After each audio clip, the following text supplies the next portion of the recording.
ज़माने की मशहूर अभिनेत्री मौसमी चैटर्जी, जिन्होंने न सिर्फ अपने अभिनय के दम पर नाम कमाया, बल्कि अपनी खूबसूरती से भी उन्होंने प्रशंसकों के दिलों पर राज किया। तेरे नैनों के मैं दीप जलाऊंगा, तेरे नैन। उन्होंने अपने करियर में कई बड़े सुपरस्टार्स के साथ काम किया। अपने फिल्मी करियर के अलावा ये अपनी निजी जिंदगी की वजह से भी काफ़ी चर्चा में रहीं। ये 70 के दशक में हिंदी फिल्मों में सबसे अधिक भुगतान पाने वाली अभिनेत्रियों में से एक थी दोस्तों। साल 2019 में भारतीय जनता पार्टी में भी ये शामिल हुई और इससे पहले वो भारतीय राष्ट्रीय कांग्रेस की सदस्य थी।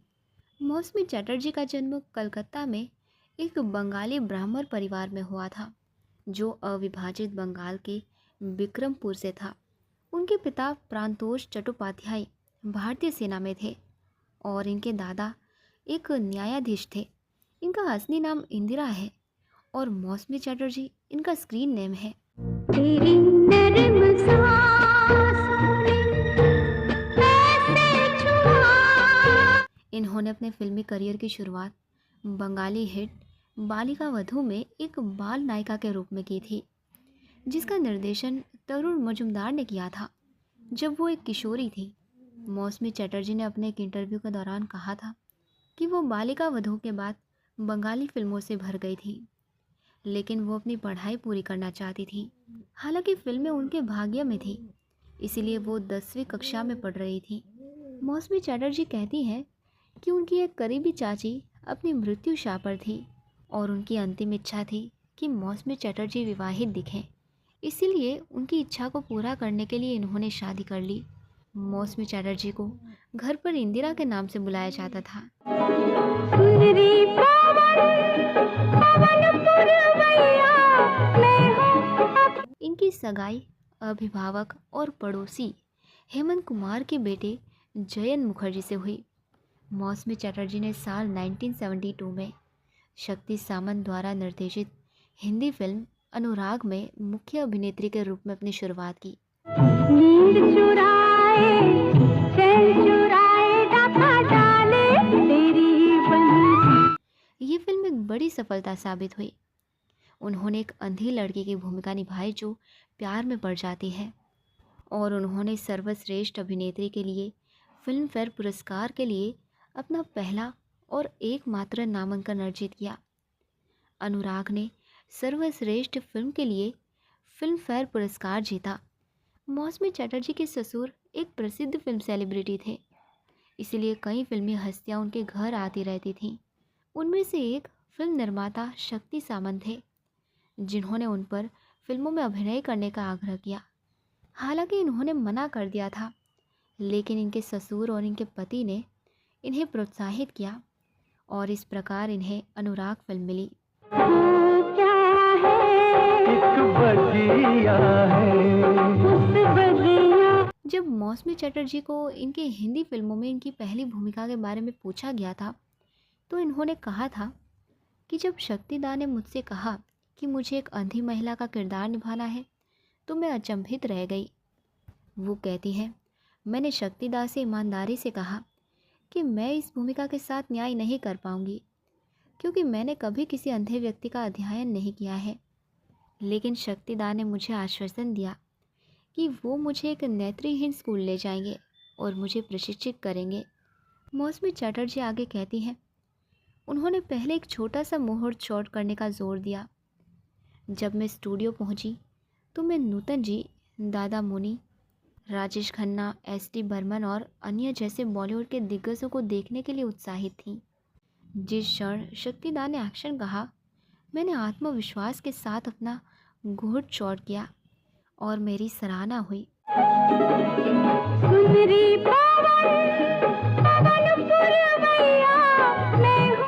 शॉट के बाद शक्तिदा ने मुझसे कहा कि मैंने शॉट इतनी कुशलता से दिया है।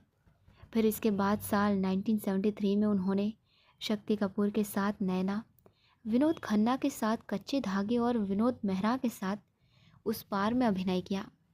ये जब से हुई हिया की चोरी। साल 1974 में मौसमी चटर्जी ने तत्कालीन संघर्षशील अमिताभ बच्चन के साथ थ्रिलर फिल्म बेगम में और राजेश खन्ना के साथ ड्रामा हम शक्ल में अभिनय किया।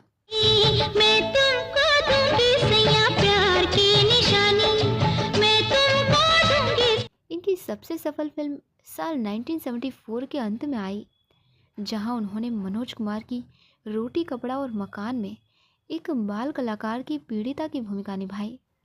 उन्हें सर्वश्रेष्ठ सहायक अभिनेत्री के लिए फिल्म फेयर पुरस्कार के लिए पहला और एकमात्र नामांकन मिला। बाकी कुछ पता था, महंगाई मार गई, महंगाई मार गई। इसके अलावा मौसमी चटर्जी ने स्वर्ग नर्क, मांग भरो सजना, प्यासा सावन, जितेंद्र के साथ ज्योति बने ज्वाला, शशि कपूर के साथ स्वयंवर और राकेश रोशन के साथ आनंद आश्रम जैसी कई सफल फिल्मों का हिस्सा बनी है। आहा तुम इतनी सुंदर हो। इन्होंने विनोद मेहरा के साथ 10 फिल्मों में काम किया, जिनमें अनुराग, उस पार, रफ्तार, उमर कैद, मजाक, जिंदगी और दो झूठ शामिल हैं। इन्होंने अमिताभ बच्चन के साथ सिर्फ 2 फिल्मों बेनाम और बासु चटर्जी की मंजिल में अभिनय किया। उत्तम कुमार के साथ इनकी बंगाली फिल्म ओगु ओधु सुंदरी, जो साल 1981 में रिलीज़ हुई थी और ये सफल भी रही। साल 1982 में इन्होंने मराठी फिल्म भन्नत भानु में काम किया। राजेश खन्ना के साथ इनकी फिल्मों में भोला भाला, प्रेम बंधन और घर परिवार शामिल हैं। दिलवा तो बाबी नखरे वाली, दिलवा तो बाबी नखरे वाली। इन्होंने संजीव कुमार के साथ अंगूर, दासी और इतनी सी बात समेत कई फिल्मों में काम किया। साल 1985 में इन्होंने बंगाली फिल्म प्रतिज्ञा में भी अभिनय किया।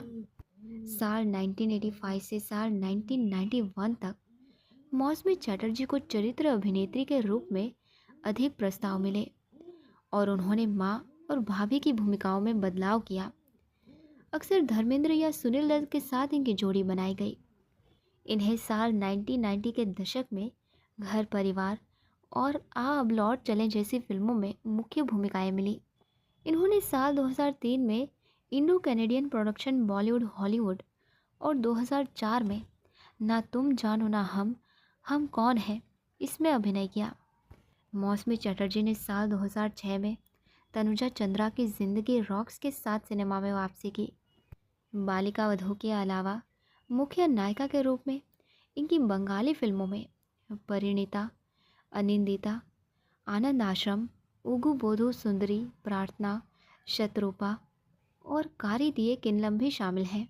साल 2014 में इन्होंने बंगाली फिल्म गोइनार बख्शो के लिए सर्वश्रेष्ठ सहायक अभिनेत्री का फिल्म फेयर पुरस्कार जीता और साल 2015 में film fair life time achievement पुरस्कार प्राप्त किया।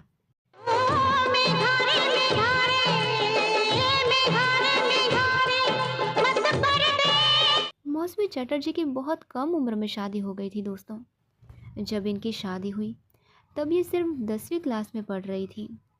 वहीं उस समय उनकी उम्र सिर्फ 15 साल की थी। इन्होंने अपने एक इंटरव्यू में बताया था कि इनके पिता अपनी बड़ी बहन के बहुत करीब थे और वो कैंसर के लास्ट स्टेज में थी और उनकी आखिरी इच्छा थी कि वो इनकी शादी होते हुए देखना चाहती थी। इसलिए इन्होंने कहा कि इनके ससुर ने सुझाव दिया कि शादी हो जानी चाहिए। मौसमी चटर्जी कहती हैं कि इन्हें अपनी परीक्षा भी छोड़नी पड़ी थी। इन्हें लगभग उसी समय एक फिल्म भी मिली थी। सब कुछ बस होता जा रहा था। इनकी शादी मशहूर सिंगर और म्यूज़िक डायरेक्टर हेमंत राव के बेटे जयंत मुखर्जी से हुई थी।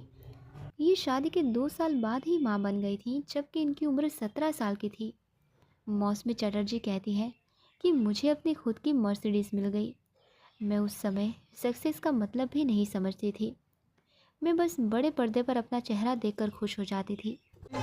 मैं प्रेम का राजा हूँ। इनकी बेटी पायल की एक लंबी बीमारी के बाद डेथ हो गई। वो बचपन से ही टाइप 1 डायबिटीज़ से पीड़ित थी, जो जानलेवा साबित हुआ था दोस्तों। इनकी बेटी पायल ने 2010 में डिकी सिन्हा नाम के एक बिजनेसमैन से शादी कर ली थी उन्हें अप्रैल 2018 में कोमा के कारण अस्पताल में भर्ती करवाया गया था और फिर ठीक होने के बाद वो अपने पति के साथ घर लौट आई थी। हालांकि कुछ महीनों बाद मौसमी चटर्जी और उनके पति जयंत मुखर्जी, अपनी बेटी पायल और उनके पति डीके सिन्हा के बीच काफ़ी लड़ाई हुई थी, जिसमें इनकी बेटी पायल की मेडिकल ज़रूरतों की उपेक्षा की बात कही गई थी। पायल 2018 से ही कोमाटोस के कारण बिस्तर पर ही थी। साल 2017 से ही उनका अस्पतालों में आना जाना लगा हुआ था और आखिर 45 साल की उम्र में पायल जिंदगी की जंग हार गई।